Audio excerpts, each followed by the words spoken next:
Chapitre 1. Il est revenu. Je m'appelle Patrick et j'ai 15 ans.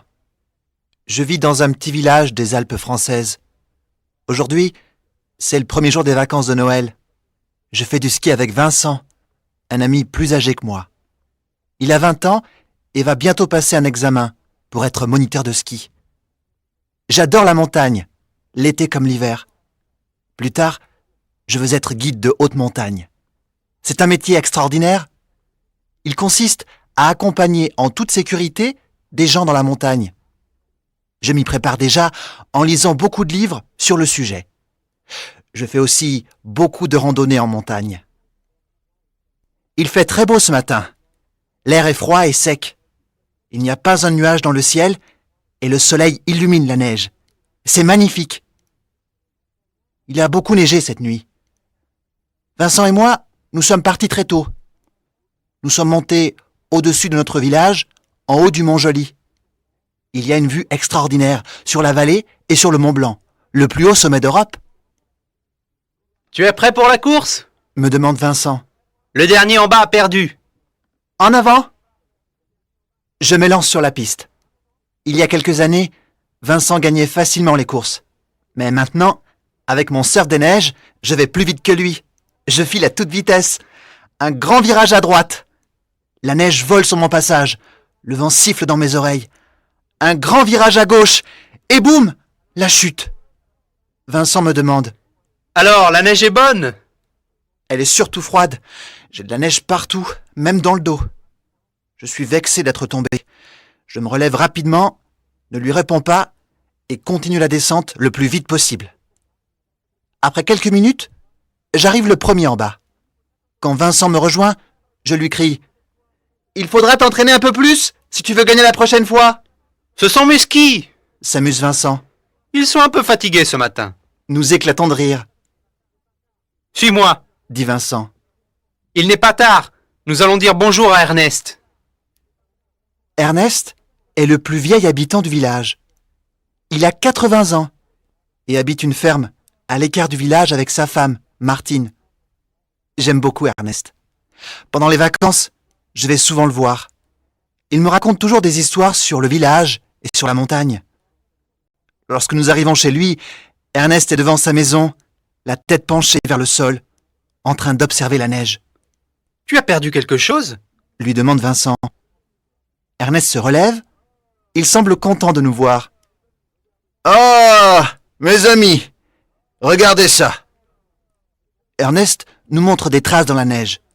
Elles arrivent du haut de la montagne, font le tour de la maison et repartent vers le glacier. Elles ont la forme de pieds, mais elles sont 5 fois plus grandes que celles d'un homme. Aucun animal ne peut avoir une telle taille. « Qui les a faites ?» demande Vincent. Ernest ne dit rien. Il a peur. Il y a sûrement une explication. J'ai une idée. « Suivons-les jusqu'au glacier !» dis-je. « Elles nous mèneront à leur propriétaire. »« Non !» s'écrie Ernest. « C'est trop dangereux. Il est revenu !» Le pauvre homme a l'air complètement terrifié. Je ne l'ai jamais vu comme ça. Nous lui posons, Vincent et moi, la même question. « De qui parles-tu ?» Ernest regarde vers le glacier et nous prend par le bras. « L'abominable homme des neiges est revenu !» Chapitre 2. Le danger se précise. Le lendemain de la découverte des traces de pas dans la neige, nous retournons Vincent et moi chez Ernest. Ces traces nous intriguent et nous voulons en savoir un peu plus sur cet abominable homme des neiges. En chemin, je demande à Vincent. « Tu y crois, toi, à cet homme des neiges ?» Ne sois pas bête, c'est une légende. Quelqu'un veut faire une blague à ce pauvre Ernest. Je ne trouve pas du tout drôle l'idée de faire des blagues de ce genre à un homme de 80 ans. Il est 4h30 quand nous arrivons chez lui. La nuit commence à tomber. « Bonjour Patrick. Bonjour Vincent. Il m'arrive un grand malheur. » « Que se passe-t-il ?» demande Vincent. « 2 de mes moutons ont été attaqués cette nuit, dans la bergerie. » Ernest tremble de peur. J'essaie de le rassurer et lui dis qu'il ne faut pas croire aux légendes. Il me regarde et me dit Tu es un peu jeune, Patrick. Moi, je sais des choses. Venez à l'intérieur de la maison. Je vais vous raconter. Dans la maison, Martine, la femme d'Ernest, nous propose un verre de lait et une grosse part de gâteau de Savoie avec de la confiture de myrtille. Martine est une excellente cuisinière.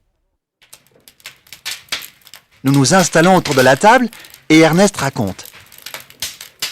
Lorsque j'avais 10 ans, une bête mystérieuse a rôdé autour du village pendant plusieurs mois.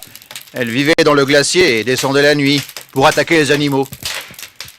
Oups, cette histoire de bête me fait avaler de travers. Je ne veux pas que Vincent me traite de peureux et dit que le lait est trop chaud. Ernest me regarde en souriant. C'est du lait froid, Patrick, me dit-il. Je lui demande s'il a déjà vu la bête. Non, mais une nuit, mon père a vu son ombre faire le tour de la maison. Je suis sûr que c'est elle qui était là cette nuit. Ernest nous donne des détails. La bête mesure au moins 3 mètres de haut, elle a des poils partout, une gueule énorme et des dents très pointues. Son cri fait trembler les montagnes et elle peut soulever une vache d'une seule main. Je crois qu'il exagère un peu. J'ouvre la bouche pour le lui dire, quand un hurlement retentit dehors.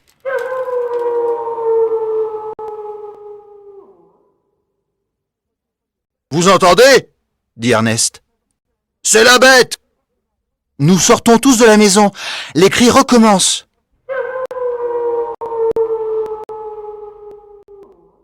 De grandes lumières illuminent le bas du glacier, projetant des ombres menaçantes sur les montagnes. Une bête ne peut pas faire ça toute seule, Dit Martine. Elles sont peut-être plusieurs, Lui répond Ernest. Je comprends maintenant pourquoi Ernest a si peur, Rentrez dans la maison. dit Vincent. Je vais appeler la gendarmerie. C'est plus prudent. Lorsque Vincent nous rejoint dans la cuisine, Ernest lui demande si les gendarmes vont arriver. Les cris se sont arrêtés. Je n'ai pas téléphoné. Par contre, j'ai trouvé ceci sur la porte. Une lettre ? S'étonne Ernest. Comment est-elle arrivée là ? Vincent tend la lettre à Ernest.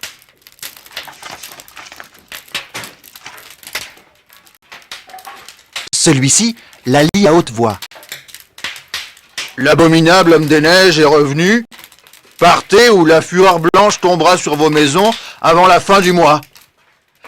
Nous nous regardons les uns les autres. Chacun doit se poser en silence les mêmes questions.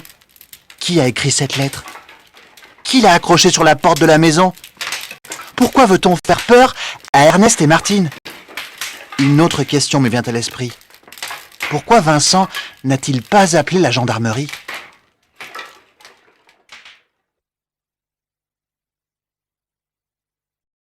Chapitre 3. Un homme peu sympathique. Je suis très en colère. Vincent n'a pas voulu m'accompagner à la mairie du village. Il faut pourtant prévenir tout le monde de ce qui se passe chez Ernest et Martine. Il faut faire une enquête. La blague dont parlait Vincent n'est plus drôle du tout. Pourquoi Vincent ne veut-il pas venir avec moi ? Quand j'arrive devant la mairie, la porte du bâtiment s'ouvre brusquement.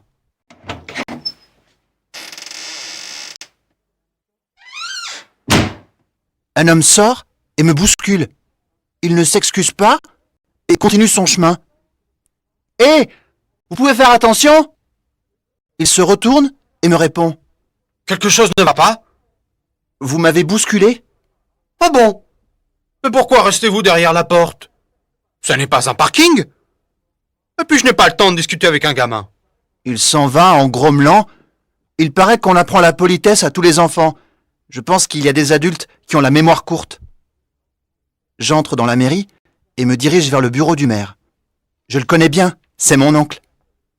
Patrick, qu'est-ce que tu viens faire ici ? Il se passe des choses curieuses chez Ernest. Tiens, lis. Je lui tends la lettre anonyme. Qu'est-ce que c'est que cette histoire ? Une mauvaise blague peut-être ? Il ne va quand même pas réagir comme Vincent. Il n'y a que moi de raisonnable dans ce village. J'insiste et lui explique toute l'histoire. Les traces de pas dans la neige, les moutons attaqués, les hurlements et la lettre. Tu as raison. Je vais aller faire un tour là-bas la semaine prochaine. Seulement? Mais Ernest et Martine ont vraiment peur. D'accord, Patrick. Je vais y passer avant la fin de cette semaine. Ça te va? Si tu ne peux pas avant... J'ai beaucoup de travail, tu sais. Et puis, il y a ce projet. Quel projet? Mon oncle m'explique qu'un promoteur immobilier veut construire des immeubles et un téléphérique près du village. Un téléphérique? Ouah! Super! On pourra rejoindre le Cirque Blanc. Le Cirque Blanc est une grande station de ski. Elle est de l'autre côté de la vallée. Aujourd'hui, il faut prendre la voiture pour y aller depuis notre village. On pourra, bien sûr. D'un côté, c'est une bonne chose. Mais d'un autre côté, le village perd sa tranquillité. Et puis, il y a un problème avec la ferme d'Ernest et Martine. Pourquoi? Le nouveau projet prévoit la gare du téléphérique juste à l'emplacement de leur maison. Mais on ne peut pas la détruire. Bien sûr que non. Sauf si Ernest et Martine acceptent de déménager. C'est impossible. Ernest est né dans cette ferme. Jamais il ne la quittera. On ne peut pas lui demander ça. Qui a eu cette mauvaise idée? Monsieur Larcher, le promoteur immobilier. Tu l'as peut-être croisé en arrivant. Ce monsieur de mauvaise humeur? Je ne l'aime pas beaucoup. Moi non plus. Mais ce projet peut être une chance pour le village. Nous avons jusqu'à la fin du mois pour nous décider. Ensuite, Monsieur Larcher arrête le projet. La fin du mois. Pourquoi cette date me dit-elle quelque chose? Je cherche et finalement, mon oncle me donne la réponse sans le vouloir. Tu comprends pourquoi je n'ai pas beaucoup de temps pour aller chez Ernest. Mais je m'en occupe aussi. Je te le promets. Tiens, dit-il en me tendant la lettre anonyme. La lettre, bien sûr. Partez ou la fureur blanche tombera sur vos maisons avant la fin du mois. Voilà une bien étrange coïncidence. Chapitre 4. Une découverte surprenante. Allô Vincent? C'est moi Patrick. J'ai vu mon oncle hier à la mairie. Figure-toi que... Je raconte l'histoire du projet de téléphérique à Vincent. Il ne fait pas beaucoup de commentaires. À la fin, je lui dis: je crois qu'il faut aller faire un tour vers le glacier. Les hurlements de l'autre soir ont forcément une explication. Vincent ne semble pas très enthousiaste. il a beaucoup neigé cette nuit. Me répond-il. C'est dangereux d'aller là-haut. La neige est trop fraîche. Et puis je ne me sens pas bien ce matin. J'ai pris froid et j'ai mal à la gorge. Je vais rester couché aujourd'hui. L'attitude de Vincent commence vraiment à m'énerver. Lui qui d'habitude est toujours partant. Je raccroche le téléphone. Tant pis pour lui. Je vais y aller tout seul. De toute façon, je dois m'entraîner si je veux devenir guide plus tard. Ce n'est pas un peu de neige qui va m'arrêter. Je prépare mon sac en vitesse et sors de chez moi. Brrr, il fait très froid. La température doit être bien au-dessous de 0. Pendant presque 2 heures, je monte dans la neige fraîche. Soudain, le brouillard tombe et il commence à neiger. Heureusement que je connais bien la montagne. Sinon, je me sentirais complètement perdu. Je commence à ne plus voir grand-chose. J'arrive en bas du glacier. Vincent avait raison. La neige fraîche a recouvert les crevasses. Continuer est trop dangereux. Je vais plutôt redescendre vers... Ah! Une crevasse! Heureusement, elle n'est pas profonde et je ne me suis pas fait mal en tombant. Je me relève et bouge mes jambes et mes bras. Ça va, rien de cassé. Juste un bon bleu sur les fesses sans doute. J'attrape une lampe de poche dans mon sac à dos. Je l'allume. Quelle drôle de crevasse! Elle a la forme d'un tunnel. Comme si quelqu'un l'avait creusé. Je marche dans le tunnel. Après quelques mètres, je découvre une porte. Une porte dans un glacier. Voilà qui est de plus en plus étrange. Je la pousse. Elle résiste. Je pousse plus fort. Elle s'ouvre.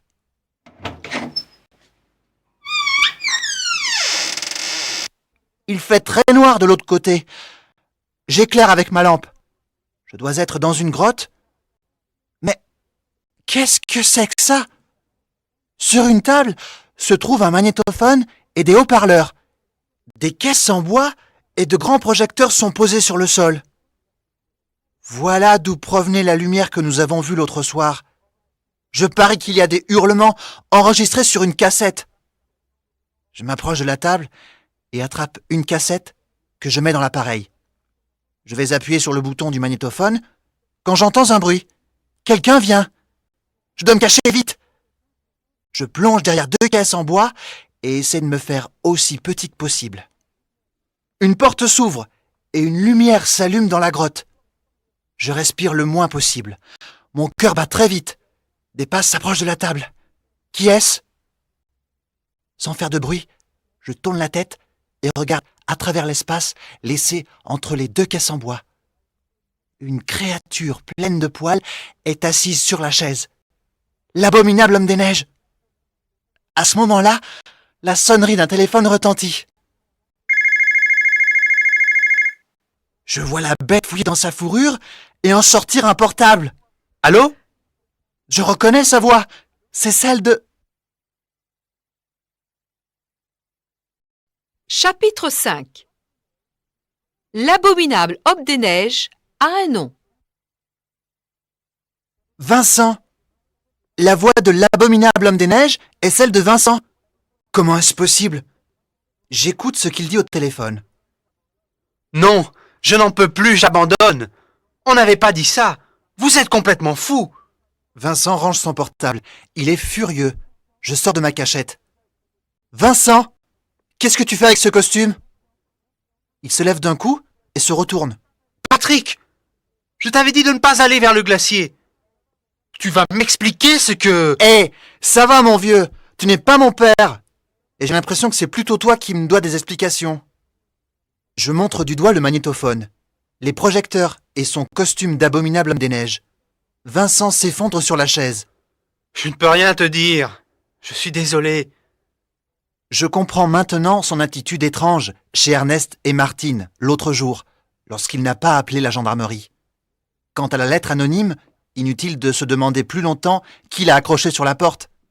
Mais pourquoi fait-il cela? Je ne trouve pas ta blague très drôle. Ce n'est pas une blague, Patrick. On m'oblige à le faire. On? Qui ça, on? Un homme. Tu dois tout me dire maintenant, sinon je préviens les gendarmes. Vincent semble complètement abattu. Il hésite, soupire, puis se lance. Bon, d'accord. Il y a 2 mois, j'ai rencontré un drôle de type. Il s'appelle Monsieur Larcher. Le promoteur immobilier. Celui que tu as croisé à la mairie, oui. Mais il n'est pas promoteur immobilier. C'est un escroc. Mais ça, je ne l'ai compris que la semaine dernière. Il veut simplement acheter la maison d'Ernest pour pas cher et la revendre ensuite. Je savais bien que cet homme n'était pas sympathique. Mais je ne comprends toujours pas ce que Vincent vient faire dans cette histoire. Il m'a proposé de l'argent pour faire des traces autour de chez Ernest. Au début, je n'y voyais qu'une blague. Et puis, il m'a demandé d'enregistrer les hurlements, puis d'attaquer les moutons. Tu pouvais ne pas le faire. Il menaçait de me dénoncer aux gendarmes. Je voulais arrêter. Je te le jure. Mais j'étais allé trop loin. Je ne sais plus quoi faire. Vincent se lève et marche dans tous les sens. J'essaie de le calmer. Après tout, il n'est rien arrivé de grave. Je suis sûr qu'Ernest et Martine lui pardonneront. C'est trop tard. Me répond Vincent. Dans 30 minutes, l'avalanche va écraser leur maison. Quoi? J'avais donné une charge explosive à Monsieur Larcher, celle qu'on utilise pour déclencher des avalanches. Il m'avait promis qu'il ne s'en servirait pas. Il vient de me dire au téléphone qu'il a placé la charge en dessous du col de Bellevue. Je suis trop bête. Ça, tu peux le dire. Qu'est-ce qu'on peut faire? Rien. Je secoue Vincent. Il faut faire quelque chose. Au moins prévenir Ernest et Martine. Je sais qu'ils ne sont pas chez eux aujourd'hui. C'est déjà ça. Mais il faut sauver la maison. En combien de temps peut-on atteindre le col de Bellevue? Il faut environ 30 minutes. Allons-y! Je ne laisse pas à Vincent le temps d'enlever son costume et le pousse hors de la grotte. Il ne nous reste plus que 25 minutes pour retrouver la charge explosive et l'empêcher de déclencher une avalanche. Chapitre 6. À la dernière seconde. Il ne reste plus que 5 minutes avant que l'avalanche se déclenche. Vincent marche devant moi. Je ne risque pas de le perdre. On le voit de loin, avec son costume plein de poils. Il s'arrête. On y est presque. Tu vois le grand poteau 50 mètres au-dessus de nous? Très bien. Tu es sûr que Monsieur Larcher a placé la charge explosive à cet endroit? J'ai été assez bête pour lui indiquer la meilleure place. Il ne connaît rien à la montagne. Il a certainement suivi ce que je lui ai dit.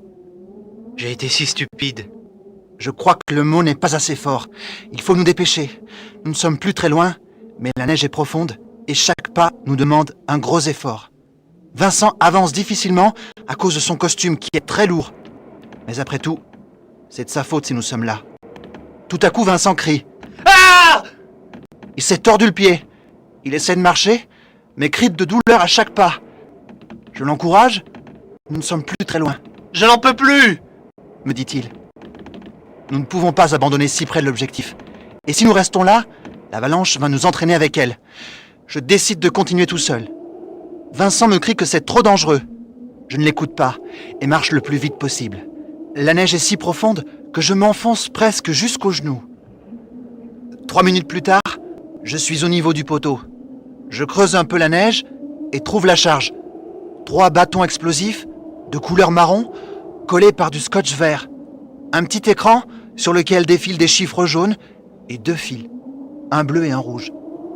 Je me crois dans un film d'espionnage, mais cette fois, James Bond a 15 ans, s'appelle Patrick et ne sait pas quoi faire. Je hurle à Vincent. « Qu'est-ce que je fais ?» Le vent souffle fort et je n'entends pas sa réponse. Les chiffres défilent.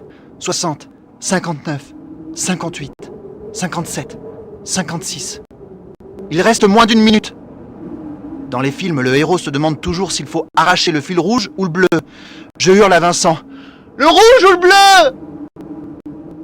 Je n'entends toujours rien. Allongé dans la neige, Vincent fait de grands signes avec son écharpe bleue. Que veut-il me dire? Les chiffres défilent. 40, 39, 38, 37. Le bleu alors?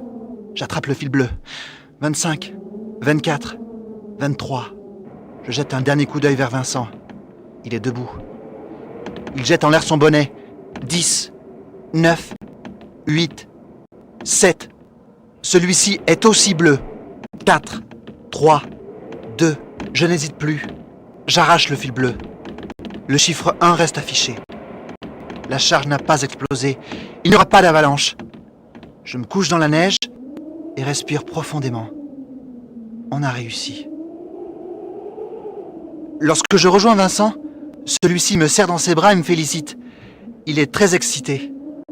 Il dit qu'il va tout expliquer à Ernest et Martine, au maire, aux gendarmes, qu'on ne verra plus jamais ce monsieur Larcher, que tout ça n'est plus qu'un mauvais souvenir. Puis, il s'arrête et me demande comment j'ai fait pour que la charge n'explose pas. J'ai arraché le fil bleu, comme tu me l'as fait comprendre en agitant ton écharpe et ton bonnet. Hein? Je voulais te faire comprendre de jeter la charge le plus loin possible de toi. Mes jambes se mettent à trembler aussitôt et je tombe dans la neige. Je crois que j'ai besoin de reprendre un peu mes esprits avant de redescendre au village.